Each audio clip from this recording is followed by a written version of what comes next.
Welcome to the second in our series of our webinars all about TEFL.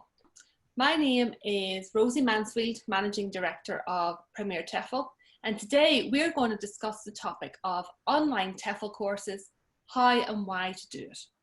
I'm joined by some very special guests today from our academic team here at Premier TEFL, and we are going to entertain you for the next 30 to 40 minutes on all of the considerations you need for getting TEFL certified. First off, we're going to introduce ourselves and our expertise and our experience. And so first, I'd like to introduce you to Luke. Hi, my name is Luke O'Dea, and I've been with Premier TEFL for about a year. My background is in language learning and teaching. I speak 3 languages and I'm CELTA certified. And I have about a year's experience teaching under my belt. That's mostly from Argentina, where I worked in state schools, private institutes, and on English immersion camps. So it was a lot of fun. And that's a bit about me. Jacob, do you want to go next? Hi, my name is Jacob Thomas. I'm the head of the academic team at Premier TEFL. I've been working in TEFL for about 7 years now, just over. Having started out in Thailand, worked in summer camps in Germany and the UK. I've done a lot of specialisms in one-to-one, exam English, a lot of hours online and that kind of teaching. And now I'm with Premier TEFL. And you're all very welcome. Gillian, tell us a little bit about your background and your expertise. Okay, so I'm Gillian and now I'm one of the assessors on the level 5 TEFL course. But in the past, I've been a director of studies and a senior teacher. So I've got a lot of experience of teaching English as a foreign language. I have also got quite a few relevant qualifications as well. I've got CELTA and I've got Delta, and I'm also currently studying for my master's in TESOL as well. Fantastic, Gillian. And so you might be a perfect person then to explain for somebody who might be new to the term, what is TEFL? What is teaching English as a foreign language? Yeah, so TEFL, it stands for teaching English as a foreign language, as you said. And when people teach English as a foreign language, they teach it through the medium of English itself. So it means that there is like total immersion in the classroom in the language of English. So there are lots of different varieties that people can get into as well. There's not just general teaching. You can specialize in different areas as you progress and learn more. So for example, business English is an area that people could specialize in, or academic English. So really, just there's no end really to the different specializations that people can get into. Yeah, so it's quite wide and can be quite varied. That's right. And I suppose for people who are considering getting TEFL certified, there's a lot of choice out there in terms of certifications, qualifications, diplomas, and all sorts of routes into the field of teaching English. So today we're hoping to demystify a lot of that and help you to be able to make an informed choice about teaching English as a foreign language. If you're going to take an online course, which one to go for, which one suits you best. So let's jump into a little bit about your background, guys, and tell us about how you actually got into the field of teaching. Jacob, you started off with a 120-hour course, isn't that right? Yeah, that's right. My very first course, I took it actually while I was working in engineering, because I did an engineering degree originally, and then I decided to make the switch. So while I was engineering, I took an online 120-hour course, and just with that online course, I traveled to Thailand. I worked there for a year, and then I came and did 2 different summer camps over the following summer, one in the UK, one in Germany, which is great fun. I highly recommend it. So I got my whole first year, about 15 months experience just with the 120-hour course, which was fantastic. Once I'd got that far, I decided it was time for me to do a CELTA, because at the time you couldn't do any CELTA equivalents online.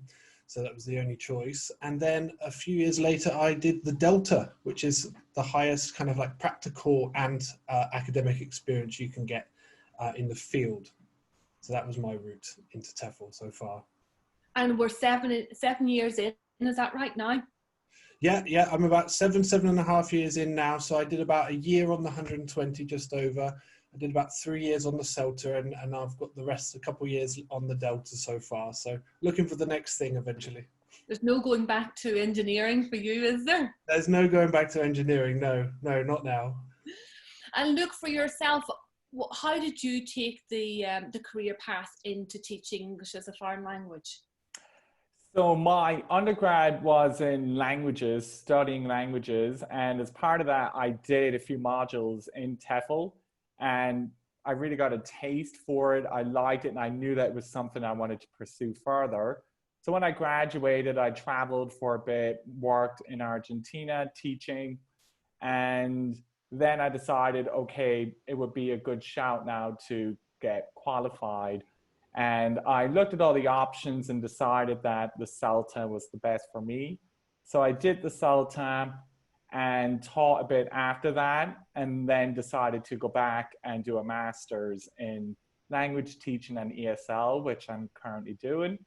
And basically the hope is after that to go back to South America and continue to teach, build up my experience in the classroom, and hopefully dip into some online teaching as well. Lovely, fab. And Gillian, teaching wasn't new for you, but moving into the TEFL field was. Talk to us a little bit about your teaching background. Yeah, so before I got into TEFL, I used to teach English in secondary schools, so I was qualified to do that with the PGDE. But then I decided that I wanted to get into TEFL instead. And although I was already teaching English, I realized that it would be different teaching English as a foreign language compared to the English that I was teaching in secondary schools. So I thought it would be really beneficial to do a course before being into it. So yeah, like Luke said, I looked into various different options as well, and at the time I thought CELTA was the best for me. So I did CELTA, and then I moved abroad to Italy, and I started teaching and having a great time. It's fantastic. But I've progressed further since then, because I've done Delta since then as well. And as I said before, now I'm doing my master's TESL as well, so teaching English to speakers of other languages. That's what TESL stands for. So, like, yeah, I just love collecting English teaching qualifications.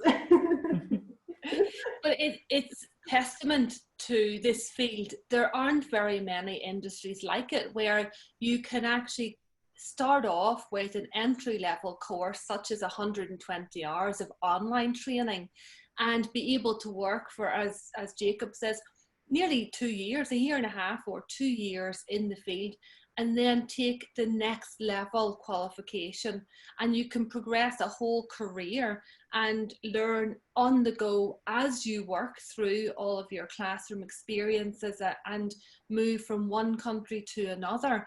It never ceases to amaze me, the flexibility of this industry and the opportunities that it gives people. It's fantastic, right? So if we were, let's say we're the people at home now and they're watching this, let's talk a little bit about who is actually eligible to take a TEFL course. Luke, maybe you can help me out with this one. So what kind of criteria does somebody need to meet to be able to take a course? Well, TEFL is open to a lot of people. There are some criteria you need to meet. Typically, you need to be over 18, or you need to be finishing your studies at secondary level. And you can be a native speaker or a non-native speaker of English. And I think it's important to emphasize that, because a lot of the best language teachers I know are in fact non-native speakers of English. And once you meet those basic criteria, then there are a lot of options open to you. You don't need to have any prior background in teaching or in languages or anything of the sort. You can come at it from any kind of background, but those would be the main criteria you would need to meet. Perfect. It's true. And if you have your high school diploma or your A levels or your matric or something like that, then you can become TEFL certified and then either teach as an entry level first time teacher abroad, or you can teach online as well. Now, there are more opportunities for people if they have a bachelor's degree and as you scale up your qualifications. But it's so wonderful that fresh, absolutely new teachers to this industry can find work, and there's a place for everybody in it, which I love. I just think it's fantastic. If we were thinking about the different types of TEFL courses, and you guys have spoken already about 4 or 5 different courses that you've taken throughout your careers, Jacob, talk to me a little bit about when you took your 120-hour course, did you feel confident to go into the classroom just after that, or did you think that you would need some more training on top? At the time, I would say both. It gave me a lot of knowledge that I'd had no idea of, because, and any native speaker will probably agree, our knowledge of grammar, especially, and teaching techniques is very poor. I learned a lot of grammar on that course and a lot of very basic, now it seems basic techniques, but that could carry me forward into the classroom. And I had a baptism of fire when I started, because I turned up for day 1 of my English teaching job and was told to teach music as a cover. Why not? Yeah. But the skills of how to structure a lesson, how to create it, how to teach some vocabulary, etc., is what helped carry me through. So the knowledge that I gained from that 120 was absolutely fine. And for the job that I had in Thailand, that's all I needed. When I did the CELTA a year or so later, it gave me a lot more techniques, but what I was doing in Thailand was fine, and it just built on that. So it gave me everything I needed to set out, to begin, to make a start. And I remember walking from school to school searching for jobs, because there were no internships that back then. It was just go and find a job or call an agent. And I remember saying, I'm a teacher, trying to convince everyone and myself, but it worked out, and I did rely on everything I'd learned on that course. Absolutely. And I think that that's important for everybody to know as well, is that whether you start out with the comprehensive 120-hour course as your entry level qualification, the same techniques and methodologies apply right the way up through all the scales of courses that you can do. It's the same fundamental techniques that you'll use in the classroom. And so when we are asked about the different types of TEFL courses that are available, particularly for studying online, because sometimes people come to the Premier TEFL website and they can see maybe 6 or 7 different courses. It can be quite confusing to know which course is right for you at that time. So we try to separate it out into 2 types of tracks. One is what we call the fast track. Perfect for people who, like Jacob, wanted to get into the teaching industry as a starter and to take a course that would give you what you needed to get going, but allow you to dip your toes in the water and see whether this is really for you. And since the 1st of January this year, the 120-hour course is also mandatory for teaching online with Chinese platforms. So all in all, it is the industry standard for starting out. That's where the bar sits. So when you're taking your first TEFL course, you don't need to look for something less than that, because it's not going to be as beneficial as if you jump in at the 120-hour stage and that's you. It's the most, we'll say it's the most value for money at the basic end of the TEFL course range. And for people who want to maybe work for 3 to 6 months abroad, or maybe teach online for a short time, then it's absolutely perfect for that. And then we would also have another track that people would look at, which is what we call level 5. And in the last 2 to 3 years, this has become much more popular. And level 5 refers to the CEFR at a UK government level of qualification, but it's now become quite a globally recognised term. And that's where the same level as CELTA is. So let's say, Gillian, will you talk to me a little bit about the CELTA course that you did? Describe the course and how it was structured and the content of it. Yeah, so yeah, I really enjoyed doing my CELTA course, and one of the reasons for that was because I felt like it was really practical. It gave me like skills for teaching English as a foreign language that I could go out into the classroom and use immediately. A really important thing that it taught me was how to structure an TEFL lesson, which is really important so that you can cover all of the things that the students need to know when you're teaching them grammar or vocabulary or a skill. So the fact that it was just really practical meant that I felt really confident about going out and teaching English as a foreign language immediately afterwards. So it covered the teaching skills themselves like that. But additionally, there was work that we did on grammar and vocabulary as well, because some people don't have a lot of knowledge of grammar in particular before they start to teach English as a foreign language, so that can be really useful as well. But if you don't have that much knowledge of it, I wouldn't worry, because you'll pick it up as you go along. so don't worry. So the CELTA is wonderful, and it has been around for more than 25 years, and typically it was the 4-week classroom style course, but now you can even do your CELTA online.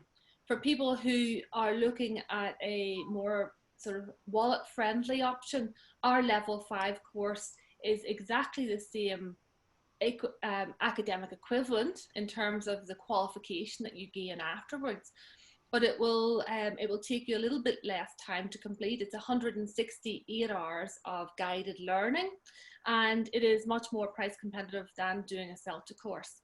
So Jacob, in terms of the level 5, and all of you guys, you all assess level 5 coursework with Premier TEFL.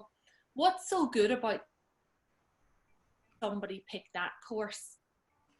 I think the number one thing is, obviously it's a deeper level course than 120 hours, but you are assessed by an assessor, like myself, like Luke, like Gillian. So you actually get feedback on your progress, your knowledge. You write short answer questions, anywhere between 50 and 150 words. And you get real people writing tips and advice of how to improve. And there's just as many modules, but they go into a much deeper level, a much more practical level, which is why it makes it a level 5. It's not a low level, it's the equivalent of a foundation degree here in the UK. So it's something worthwhile achieving. But having that real contact with real people who have lots and lots of experience, that's the invaluable thing about level 5. And, if you're going for a job and one person has 120 and one person has the level 5 and you were the boss, who would you pick? I know who I'd pick. For sure. But then I'm biased. I run the course. We have those two levels, those two clear tracks for people. Fast track, the people who want to get into it nice and quickly, either teach online or get the entry level job, or you've got people who want to get the higher level qualification, something that may last them more than the 18 months. You won't need to refresh your qualification as quickly, and will give you a higher paying job and all those things. And the final sort of profile of person that we would usually talk to in Premier TEFL is somebody that wants to learn everything. Give me every course that you have and let me learn as much as I can to be the best teacher ever. And so those people would usually go for our full ultimate training package, which would be the 290 hour. It includes your level 5, but it also includes 4 specialist modules in teaching young learners, business English, teaching exam English, and IELTS and TOEIC. And look, from your experience, as somebody who's new, when they're new to the classroom, when they come for the first time, those are the key scenarios that people would find themselves in, right? Young learners, business English, and exams. Very much so. I think the different course options kind of reflect the classroom realities in ELT, very much working with young learners or teenagers, and a lot of my experience in Argentina was actually tutoring one-on-one business grinds. So I think being able to kind of delve into those areas in a bit more detail is a significant advantage of what we have to offer. And as Jacob said, I would just like to go back to that. I think being an assessor and having that regular engagement with the learners, it's very much an active feedback cycle where you look at their work, you give them very practical tips, you check their work again. They're not by any means left to their own devices. And I really think that is a significant advantage of the course. Very true, very true. And in terms of study times, Gillian, how long on average would it take somebody to complete a TEFL course, an online TEFL course? Yeah. So of course it depends on the amount of free time that you've got and how much of that you can dedicate to doing the course. But if you're doing a fast track course, then that normally takes about 4 to 6 weeks. If you're doing the level 5 course, then that's usually about 13 to 15 weeks. So that's for the coursework itself. And then of course after that you've got the assessment process to go through as well. Super, super. So within a few short months, somebody could come from being an engineer to becoming a fully qualified English teacher and get ready to either pack a bag and travel overseas, or to set up the most exciting virtual classroom from their kitchen table. It's a fantastic opportunity, right? I think that's one of the most appealing things about TEFL is how accessible an area it is. And you can really approach it from whatever background. There are so many different contexts that you can work in. So it really is open to a lot of people. If you want to just dip your foot in the water and get a taste for it, or if you want to commit to it long term, there are so many options for people. So it's a very accessible area, definitely. And say, for people who have heard stories that you don't need to do a TEFL certification to get a job, just being an English speaker is enough. What would you say to that? Why is it so important to get a certification? I think I've met, I've worked in lots of different jobs. I've seen lots of different jobs, and I've met a lot of different people. And, it is possible to get a job without a certification. It depends. Sometimes you can be grandfathered in, if you've been doing it for a long time. But generally, when you see those jobs that don't need any certification, that don't need any kind of qualification or any kind of experience or any of those combined, then that's not necessarily a job I would go for, because you want to work somewhere that's valuable, somewhere that teaches good language to their learners.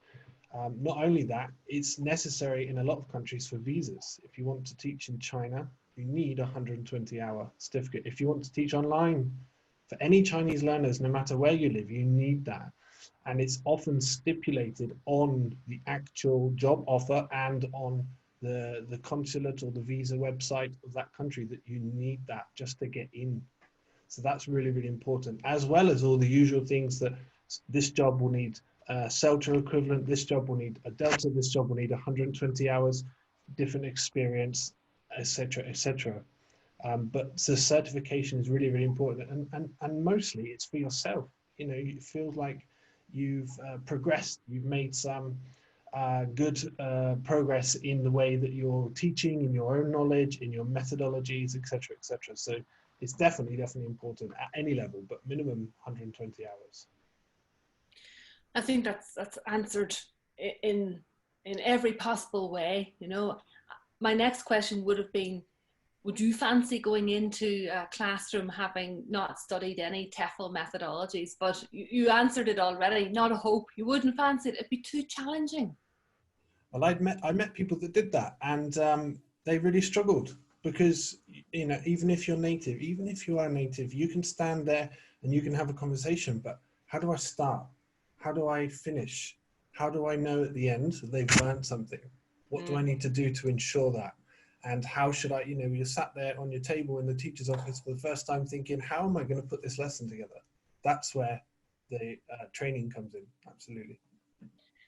And maybe everybody can give me a bit of advice on this, but what would be your pro tips for somebody who's considering getting TEFL certified and they're searching on either goabroad.com or in Google for a good TEFL course?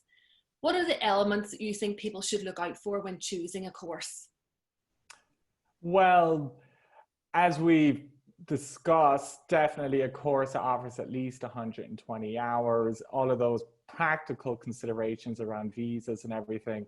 But I think one of the most important things is to really reflect on your needs and your end goal. What's my time commitment? What's my budget? What platform or kind of would I prefer to do an online course or an underground course in my home country, in a foreign country?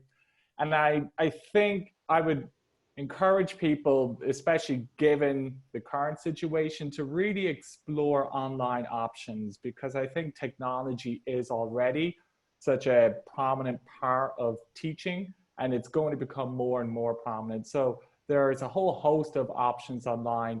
Check them out and make an informed decision. Gillian, do you have a star tip for somebody searching at the minute? Well, I think, similar to some of the things that Luke was saying, I think you've really got to take into consideration your own needs and wants and what you want to achieve. And I mean that with regards to the present and also the future. So in terms of the present, you need to think about the time that you have to do a course. What type of course is more feasible for you in terms of the time that you've got, and then also in the future as well. We've talked today about how there can be a lot of progression, and you can definitely make a whole career out of working in TEFL. So think about where you want to go in the future. And how what you do now is going to help you to achieve that as well. So yeah, just take all of those things into consideration and choose what you think is best for you. Super. So we've covered budget, we've covered length of study, your flexibility, your availability, your career options for the future. Jacob, is there anything else you could add to that when people are searching for a TEFL course provider and the right course for them? Sure. I'd say, the kind of logical thing would be to check where you want to go. If you have 2 or 3 countries in mind, check their requirements. Check what they like to have. Is there a minimum requirement? Is there an ideal requirement? Would they recognize this? Would they not recognize another certification? So that would be a key point to certainly look at. And for traveling in general, check, do your qualifications work there? So that would be my recommendation, absolutely. And, if you're going to just have a try at teaching online, do you need something like a level 5? Do you need a CELTA or a Delta? Or can you give it a go for a couple of months with the 120 and then take that next step? So, if you're like me, you tend to start looking at something small, and then suddenly you're signing up for a degree or something. But do you need that? That's what I get told very often. Are you sure? Shall we wait a month and check? So that's what I did when I started, is I slowed myself down and said, let's take the 120 and go from there. And I'm glad I did, because I took it step by step, according to what I needed at the time. Fantastic. And that leads me nicely into what job opportunities are out there for people. And we've heard a little bit about where you guys have worked and where you are now and things like that. Talk to me a little bit about the wealth of opportunity of jobs out there in TEFL, because it's an interesting industry.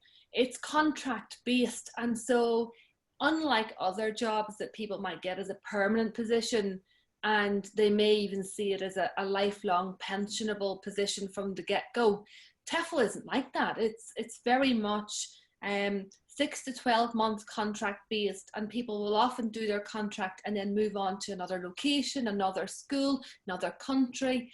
And so because of that, we're looking at an industry that is always recruiting, and that's very exciting for people, that they can jump on TEFL.com or oetjobs.com for online English teachers, and they can just see schools all the time recruiting. Has it been exciting for you as well as not only teachers but also assessors to see that there's lots of opportunities always available? Well, I certainly agree that there are so many options for people who are trying to enter TEFL. And I think in light of everything you've just said, Rosie, that you need to be flexible and you need to roll with the punches. You can't look to just base yourself in one place, you know, all the time. You really need to be looking at, okay, what are the different options in the different countries, different contexts. But again, I really think there's kind of a place for everybody. If you're looking to travel and just work for a few years, then there are many options there. If you're looking to make TEFL a career, that's obviously a viable option too, or just dip into teaching online. But I think flexibility is crucial in this industry. For sure. Gillian? Yeah, so I think what Luke is saying is right. You need to be flexible, and also Rosie, what you said about contracts is correct too. So you know, you're not going to get a permanent contract for a TEFL job. You're going to get a contract usually that lasts for the academic year or for a particular length of time anyway. You know, the really good thing about that is that you know, it has benefits for you in that, like, if you don't like somewhere, you can stay for the contract and then you can go somewhere else. Or equally, if you know, you want to travel and see lots of different places, then you can spend, you know, a year working in one country, and then you can go to another country and work there for a year. You could just go to a different country every year if you wanted to. But you equally don't have to do that, because although your contract might just be for the academic year, you know, if you're good, then your school will want you to stay. So you can, you know, if you want a life that is a bit more settled, you can settle and stay somewhere for longer.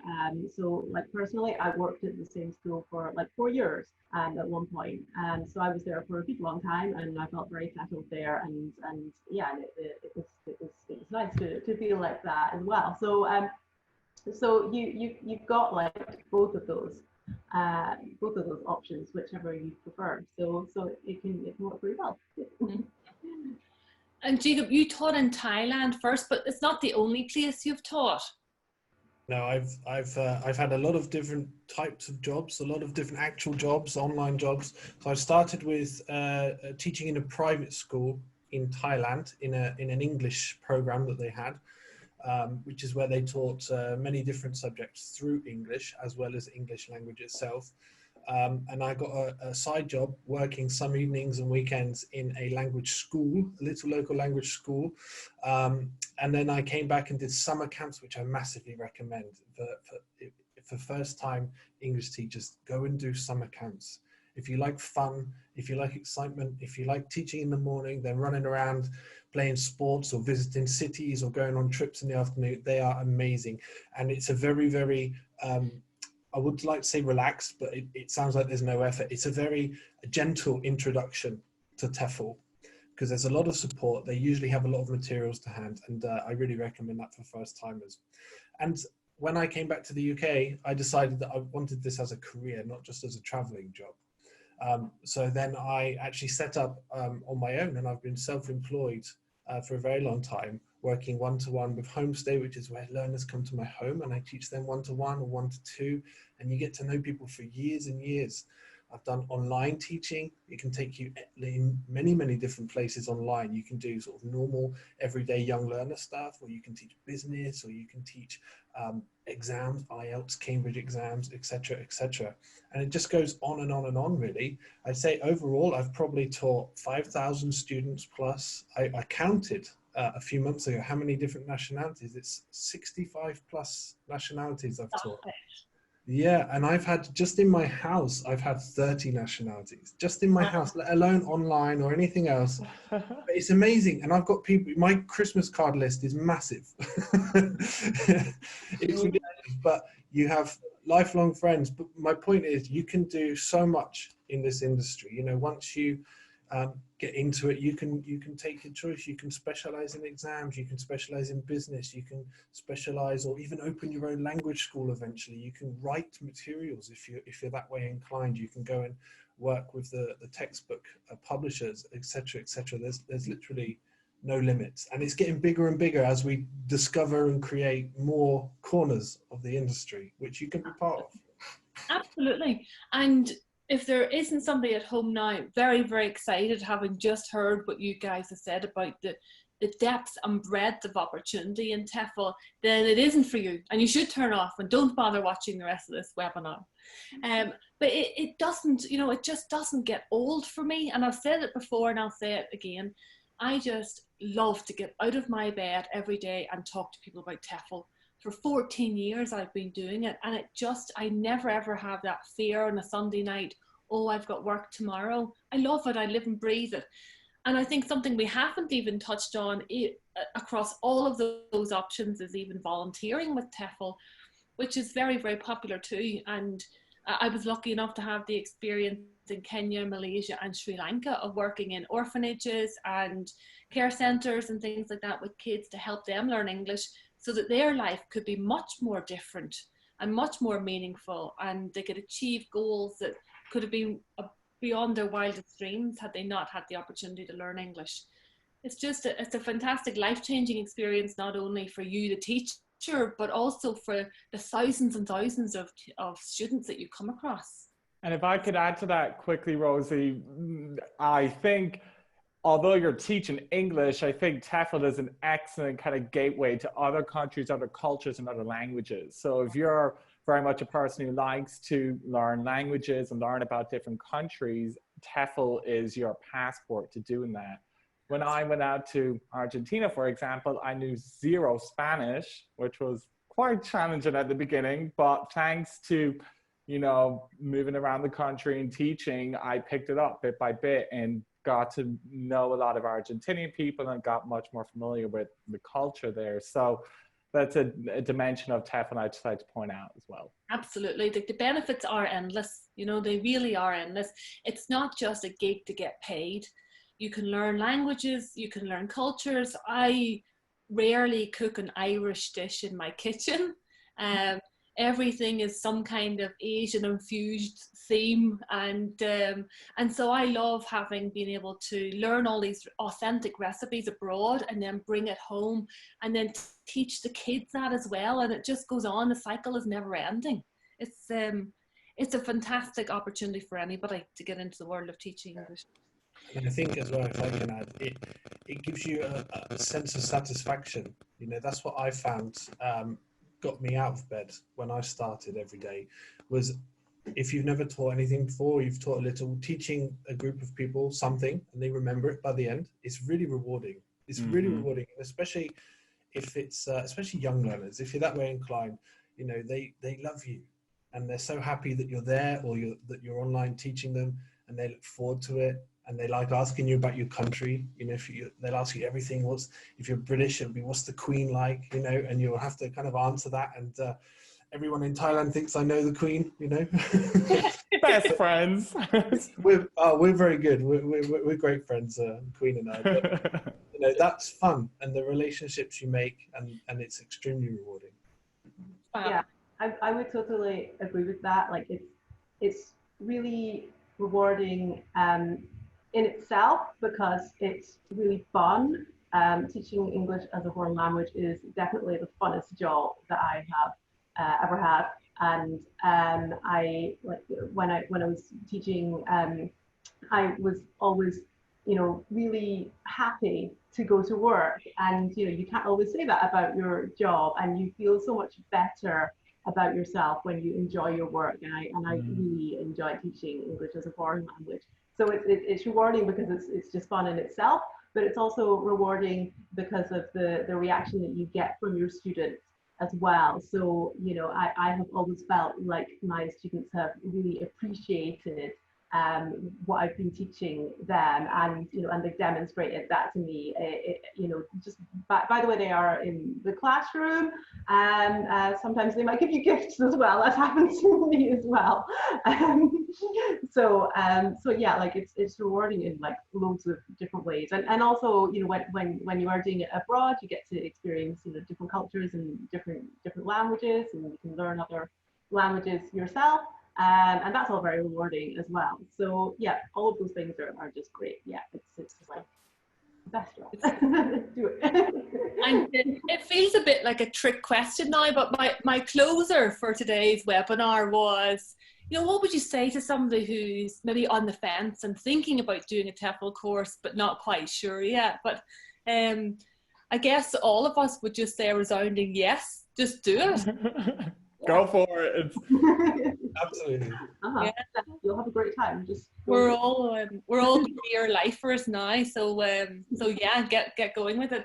And guys, I want to thank you so much for joining me today and for sharing your personal stories, for sharing your expertise and your knowledge, because these type of sessions and these webinars for all the guys that are watching us at home are so helpful for demystifying the confusion of TEFL courses and which one to pick for personal goals and for everybody. So I think we've done a really good job today in helping people discover the right path for them and letting them know just about the huge opportunity that awaits people who decide to get TEFL certified. I hope you will join us for episode 3, which is coming up very soon, and we'll be looking at what's actually happening abroad now in TEFL.